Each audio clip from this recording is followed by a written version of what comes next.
আয়ুর্বেদ হলো ভারতবর্ষের প্রাচীন চিকিৎসাশাস্ত্র। প্রায় 5000 বছর পূর্বে ভারতবর্ষের মাটিতে এই চিকিৎসা পদ্ধতির উৎপত্তি হয়। আয়ুর্বেদ শব্দটি হলো সংস্কৃত শব্দ। আয়ু অর্থ জীবন এবং বেদ অর্থ বিজ্ঞান। যথাক্রমে আয়ুর্বেদ শব্দটির অর্থ দাঁড়ায় জীবনের বিজ্ঞান। এটি এমনই এক চিকিৎসা পদ্ধতি যাতে রোগ নিরাময়ের চেয়ে স্বাস্থ্যকর জীবনযাত্রার প্রতি বেশি জোর দেওয়া হয় এবং এর মাধ্যমে রোগ নিরাময়ের ব্যবস্থা করাই হলো এর মূল লক্ষ্য। আয়ুর্বেদ মতে মানব দেহের 4টি মূল উপাদান হলো দোষ, ধাতু, মল এবং অগ্নি। আয়ুর্বেদ এগুলি বিশেষ তাৎপর্যপূর্ণ, তাই এগুলিকে মূল সিদ্ধান্ত বা আয়ুর্বেদ চিকিৎসার মূল তত্ত্ব বলা হয়। যেমন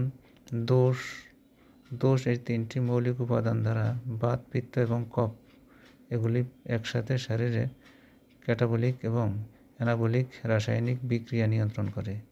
এই 3টি দোষগুলির প্রধান কাজ হলো শরীরের হজম হওয়া পুষ্টির উপাদান এবং শরীরের সমস্ত স্থানে পৌঁছে দোষ, পেশি ইত্যাদি তৈরিতে সাহায্য করে। এই দোষগুলির জন্য কোনো গোলযোগ হলে তা রোগের কারণ হয়। ধাতু হলো যা মানব দেহটিতে বহন করে। আমাদের দেহের 7টি টিস্যু সিস্টেম আছে, যথা রস, রক্ত, মাংস, মেদ, অস্থি, মজ্জা ও শুক্র।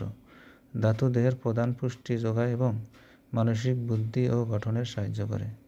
মল অর্থাৎ শরীরের নোংরা বর্জ্য পদার্থ বা আবর্জনা। এটা হলো শরীরের ত্রয়িক মাধ্যমে দোষ ধাতু ছাড়া তৃতীয় মল, প্রধানত 3 প্রকার, যথা মল, প্রস্রাব ও ঘাম। দেহের সুস্থতার জন্য এটা অত্যন্ত গুরুত্বপূর্ণ।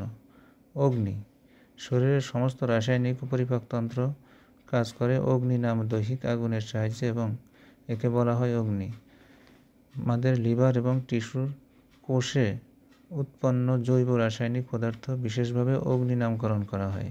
দৈহিক গঠন আয়ুর্বেদ জীবনকে বলা হয় দেহ, অনুভূতি এবং মন। এর পঞ্চভূতায়ন, সুস্থতা এবং অসুস্থতা, রোগ নির্ণয়, সাধারণত শারীরিক পরীক্ষা। রোগ নির্ণয়ের জন্য যে ইয়েগুলো করা হয় তা হলো সাধারণত শারীরিক পরীক্ষা, নারীর স্পন্দন পরীক্ষা, মূত্র পরীক্ষা, মল পরীক্ষা, জিহ্বা এবং চোখ পরীক্ষা, চামড়া এবং কান পরীক্ষা, স্পর্শেন্দ্রিয় এবং শ্রবণেন্দ্রিয় এবং ক্রিয়াকলাপের পরীক্ষার মাধ্যমে রোগ নির্ণয় করা হয় এবং এগুলি ন্যাচারাল পদ্ধতিতে এই সিস্টেমের চিকিৎসা করা হয়ে থাকে।